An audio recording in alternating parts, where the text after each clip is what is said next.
Looking at the summer 2022 anime chart, there are a lot of anime which you might recognize and be hyped over. That's some of the elite overlord. It seems like lately every season has those couple of shows that the whole community just seems to be hyped over. However, you might be searching for something a bit more underrated or overlooked. Something you can brag to your friends about finding first and feel superior because of your heightened incelness and no-lifedness. But hey, I don't want to make you feel bad. After all, I do the same exact thing and I can guarantee it works. You'll be the sigma of your group in no time. As a sign of respect, your friends will stop talking to you out of insecurity and fear of your intellect making them look like fools. That's definitely the reason why they don't talk to me anymore. I mean, it has to be that. They're just afraid of hurting their fragile masculinity.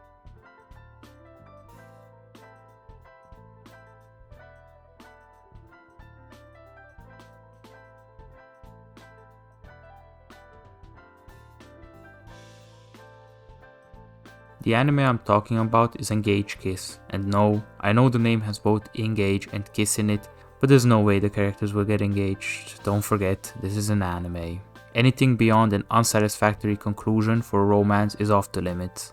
Writers that try to create a good romance and not end it after hand-holding get executed for crimes against humanity.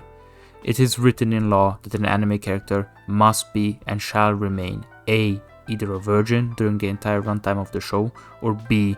only get to hold hands with the girl he likes until the ending. Everything beyond that is off the limits, and due punishment will be handled accordingly. Well, back to the topic at hand. Engage Kiss is an anime about kissing and engaging the enemy. So the basic plot rundown is you have this futuristic city called Baelong City, which was created in order to exploit the new energy source called Orgonium. And for whatever reason, ever since the exploitation of this resource began, demons began appearing in the city. As a side note, these demons are referred to as D-disasters, which for a series about kissing and having fan service definitely isn't on purpose. We follow basic anime protagonist 69 Shu Ogata as he, one of the private military companies in Baelong City, along with his vampire aide Kisara, fight off the demons whilst trying to not destroy the city. The vampire girl of course gets her energy from sucking on our main character and extracting power from him. In order for her to fight with her full power, she needs to be filled up completely by Shu. I love the Japanese. Our main character, however, possibly not being into girls, does not like to fill Kisara up.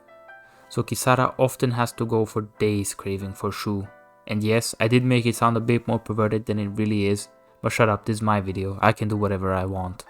Apart from those two, we also have Ayano Yugiri, who works for a different private military company and is actually quite capable herself.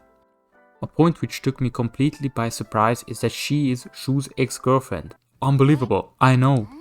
I mean, knowing anime logic, both of them are most likely still virgins, but it is surprising to have an anime protagonist that was in a relationship previously. I mean, what is happening? Is the world ending? Is this a bad sign? We all know an anime protagonist is forbidden from getting a girlfriend and having sex at least until the age of 40, or even better, never. They took a huge risk writing this in. I mean, imagine the large part of the audience they're alienating. The character can't be a self-insert anymore, as no weeb can imagine themselves having had a girlfriend. Holding hands was already pushing it, but a relationship, they must not know who their audience is. Moving on from the questionable marketing choices, we also have a mystery about Shu's father building up in the background of the story. What happened to him? What made him leave for cigars and never come back? Hopefully, by the end of the series, we'll get answers to these important questions. On a more serious note, the author of this series is quite well known in the anime industry, as he already made two well-known series previously. White Album 2, which I haven't read or watched before, so I don't know what it's about. But as far as I can gather, it's about a guy that wants to lead a performance at his school's culture festival, but what he ends up doing instead is leading up inside one of the two girls he recruits for his band. And the other being How to Raise a Boring Girlfriend. A title that is as self-explanatory of the plot as it is of my rating for it. The author clearly has experience under his belt and vigor inside it, judging from the quality of his waifus. So I at least don't think there is a large chance we'll get disappointed by his next work. I mean, even in Engage Kiss, Kisara and Ayano are already being set up as solid candidates for Best Girl. They both receive quality characterization and both characters are treated equally.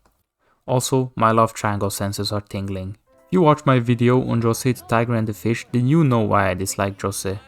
I'm happy to report that whilst Ayano is a tsundere, she's a good one.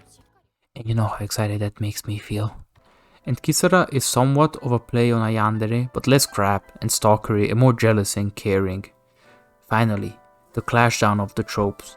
Will Ayano nag her way to victory, or will Kisara manage to eliminate the competition?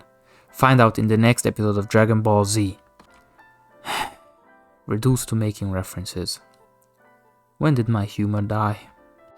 There's something even for MILF hunters in the show. Ayano's mom is a leader of a major PMC, and who doesn't like a hardworking, strong, mature, and successful woman? She also looks quite hot, so you know, there's always that as well. Animation wise, I mean, it's only been the first episode, so you can't really say anything. Anime studios have this knack for making the first episode look salivatingly good, but then slack off on the rest of the episodes. It's animated by A1, who has quite a good reputation as of recent, but people like me still remember. Veterans of the 2010s still recall. Oh yeah, I remember it like it was yesterday. Back an eternity ago, when anime wasn't nearly as mainstream as it is today, even before Demon Slayer came out, truly a century ago. Around 2015 and 16, A1 Pictures was known for producing a lot of mid and low quality shows. Asterisk War, Qualidia Code, stuff like that. They were notorious for valuing quantity over quality. I think there's a Your Mom joke in there somewhere, but I don't want to say it. Anyway, long story short, the SAO studio produced a bunch of shows with differing levels of quality. In recent years, they made a couple of good shows and managed to regain a better reputation, but the dark past of the studio doesn't just fade from the minds of those scarred by them. Anyway, back to Engage Kiss. The first episode had some crisp fighting animation and some good fan service scenes, but we'll have to see whether they manage to keep this up or not. I don't really want to talk about the music in the show, as I didn't really notice it. Take that whatever way you want. Whether this show will be as big as the author's other two is still to be seen, but as for me, I enjoyed the first episode quite enough and I'm looking forward to the next one. If you want a solid show to watch, which might turn into something bigger and better, I'd recommend keeping an eye on this one, as it just might turn into a huge surprise. Also, who doesn't like seeing well-animated fan service? I mean, what else are you going to watch to get that this season? Bastard!